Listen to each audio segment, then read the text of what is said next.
Europa, en los siglos XVI y XVII comienza una tremenda caza de brujas de la que prácticamente cualquier país no se libra, siendo Alemania, Suiza o Escocia las potencias que más víctimas provocaron hasta llegar a un punto tremendamente cruel. Se estima que hubo entre 40.000 y 60.000 muertes por brujería en plena Edad Moderna.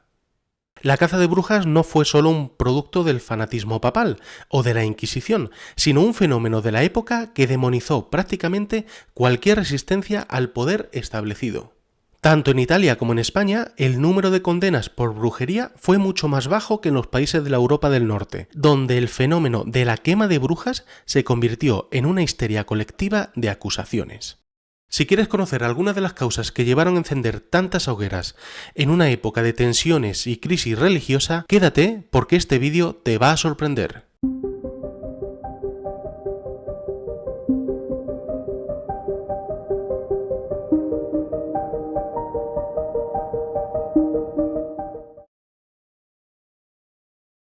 Una de las causas que provocaron mayor ataques a propiedades e indignación entre el campesinado fue el proceso de cercamiento de la tierra en Inglaterra durante el siglo XV. Mediante cercos y vallas, y también setos, los terratenientes acabaron con la existencia de las tierras comunes, o tierras comunales, que eran tan importantes para la supervivencia del campesinado en la época feudal. Con los nuevos cercos se comenzaron a delimitar terrenos, que pasaban a estar disponibles solo para el propietario, terminando así con el sistema de cultivo de campos abiertos y dando paso a la privatización de la tierra. Esta privatización aumentaba la cantidad de pastos y dejaba los terrenos preparados para una agricultura y ganadería de mercado. Por tanto, un incipiente capitalismo empezaba a abrirse paso, pero con el efecto de dejar a muchísimos campesinos sin tierras, creándose una mano de obra sin trabajo que posteriormente pasaría en parte a integrarse en las nuevas industrias. Pues bien, los juicios masivos por brujería comienzan a producirse en estas sociedades, donde un mercado comienza a crecer a la vez que se eliminan derechos tradicionales y los precios sufren una tremenda inflación por la llegada fundamentalmente de plata de América y del oro africano. Uno de los sectores más afectados con estos cambios fueron las mujeres mayores, principalmente mujeres viudas y aquellas que no tenían hijos o que pudieran ayudarlas. Pues anteriormente en el sistema feudal las mujeres pobres y las viudas tenían algún tipo de derecho. Por ejemplo, en Inglaterra se disfrutaba del derecho de free binge, un derecho que le garantizaba tener una porción de tierras del difunto marido para poder trabajarlas. Y si no podía trabajarlo, se encargaba un familiar cercano y se aseguraba de mantener a esta viuda. Ya desde el siglo XIII en Inglaterra las viudas disfrutaban también de los stovers, es decir, derecho a tener alimentos, madera y sustento para su supervivencia. Pues bien, todos estos derechos se fueron perdiendo en el momento en el que la reforma protestante y el nuevo espíritu comercial acabó suprimiendo la caridad y la asistencia. No es coincidencia que muchas de las mujeres acusadas como brujas fueran en realidad mujeres pobres, pertenecientes a una población campesina que, sin acceso a la tierra, podría esperarse un resentimiento social ante la nueva situación.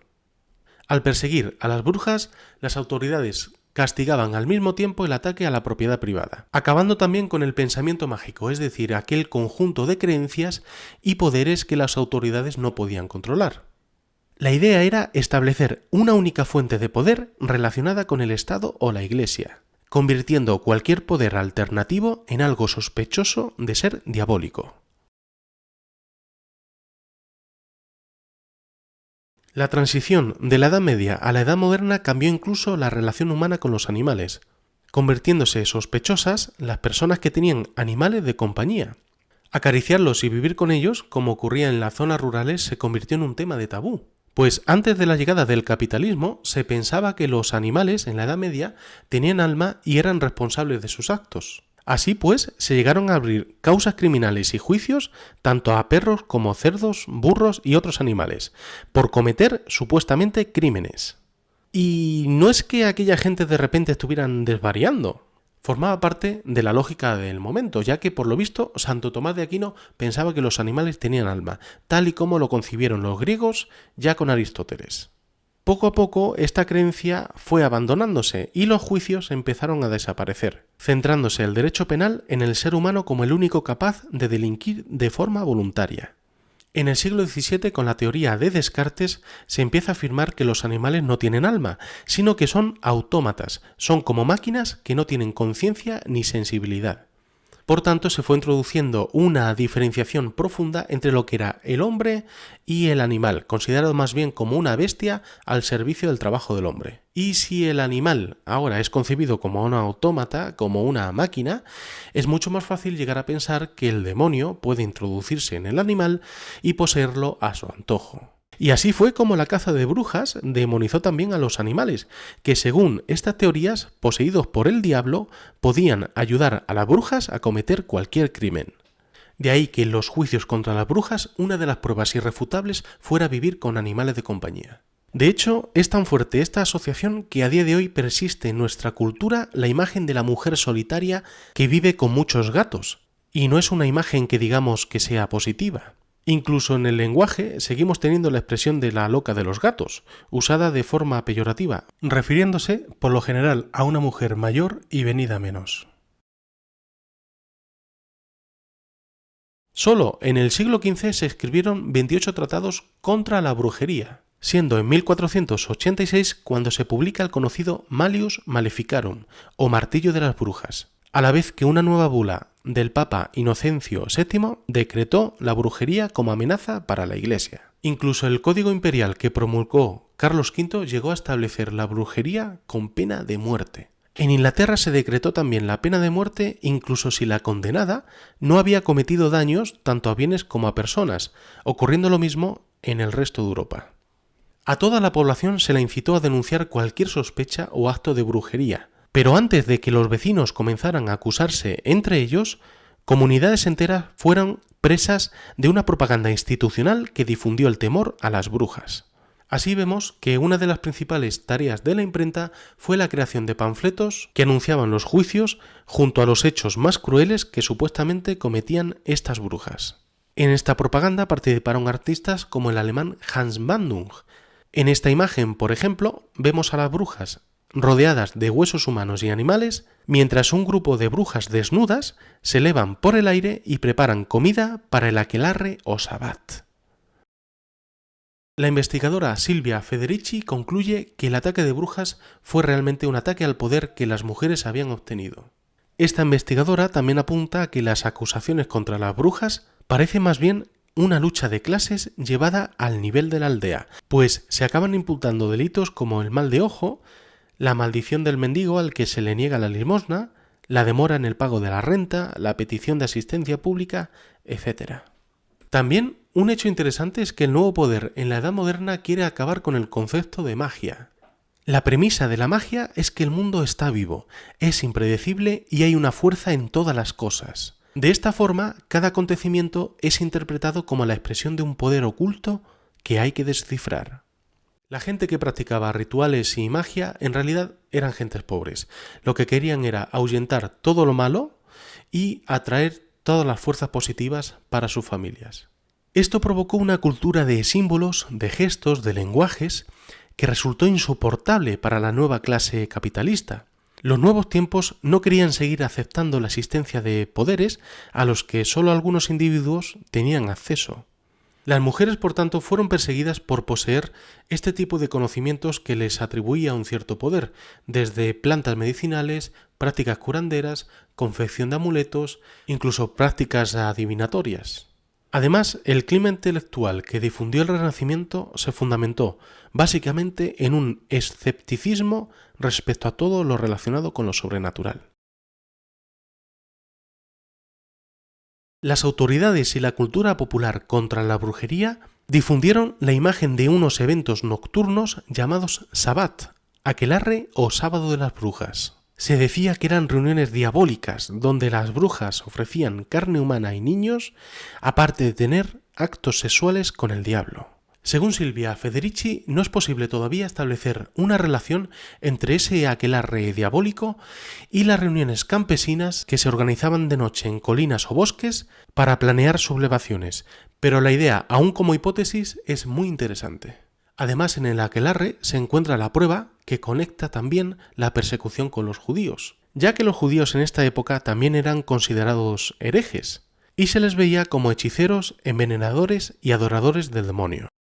Las historias que contaban sobre la práctica de la circuncisión decían que los judíos dejaban matar a los niños en rituales y por lo tanto también pactaban con el diablo. Y aquí surge una interesante diferencia entre brujería y herejía que tenemos que analizar. Básicamente el crimen de brujería se asoció con la mujer, pues más del 80% de las víctimas fueron mujeres, mientras que en la acusación de herejía cabía de todo. Antes del siglo XVI, los hombres que eran ejecutados como herejes representaban más o menos un 40%, y en esta cifra cabía de todo, desde mendigos, vagabundos, trabajadores itinerantes, gitanos e incluso curas de clase baja.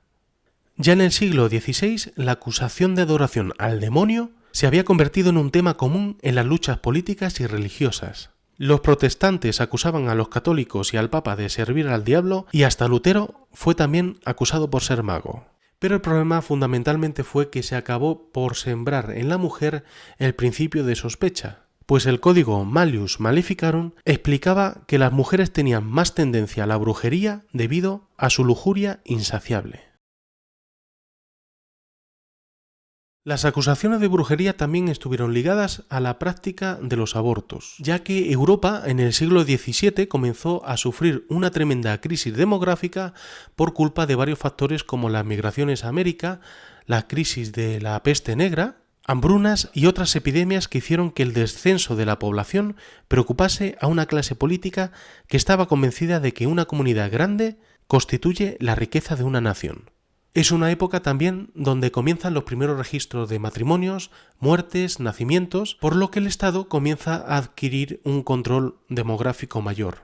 Por tanto, la caza de brujas sirvió para dirigir el poder del Estado contra cualquier práctica abortista, en la línea de controlar el cuerpo de la mujer como productora de nueva mano de obra. Vamos, que hacían falta más trabajadores para mejorar el reino. La amenaza de la hoguera servía también como ejemplo de lo que no había que hacer. Pero la bruja, para estas mentes, no solo era la mendiga que había perdido sus tierras o la mujer que controlaba la maternidad. También era una mujer libertina y promiscua que practicaba su sexualidad fuera del matrimonio y fuera del concepto de la procreación. Por eso, en los juicios, la mala reputación era una prueba irrefutable de brujería. La bruja era también la mujer rebelde que contestaba, que protestaba y que discutía, es decir, que planteaba un desafío a lo establecido. Y aquí, queridos amigos, aparece la imagen del mago del Renacimiento, que choca radicalmente con la imagen de la bruja. Mientras la bruja representaba a todo lo malo junto al diablo, el mago disfrutaba de prestigio, pues pertenecía a una élite que prestaba sus servicios a príncipes y nobles. Además, los teólogos se cuidaron muchísimo de diferenciar ambas posiciones, pues el mago era aquel que en sus ciencias y estudios también incluía la astrología y la astronomía, ciencias que eran aceptadas por la época y no consideradas como herejías.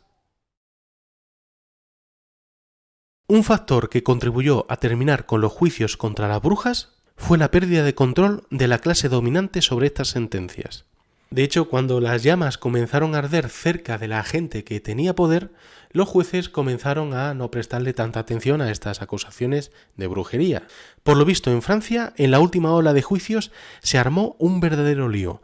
Los sirvientes comenzaron a acusar a sus amos, los hijos a sus padres, los maridos acusaban a sus mujeres. Vamos, el desbarajuste total.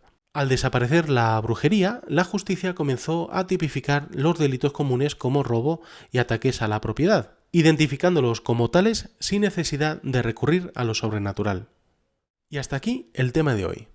Espero que haya resultado un tema curioso cuanto menos, pues más allá de los datos y de las cifras, es muy interesante estudiar este tipo de persecución centrada a la mujer en esta etapa moderna.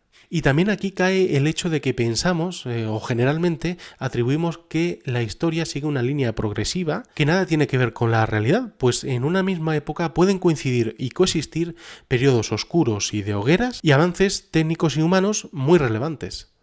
Por cierto, estaba editando el vídeo y se me ha olvidado decir que en España, aunque hay pocos casos de quema de brujas, sí que en el norte, en la zona vasca y navarra y en Cataluña hubo una serie de casos. Si queréis que tratemos e investiguemos este tema en profundidad, os pido una cosa, reventad el botón de likes, compartid el vídeo a tope y lo trataremos. Y nada más por ahora, nos vemos en la próxima aventura. ¡Chao!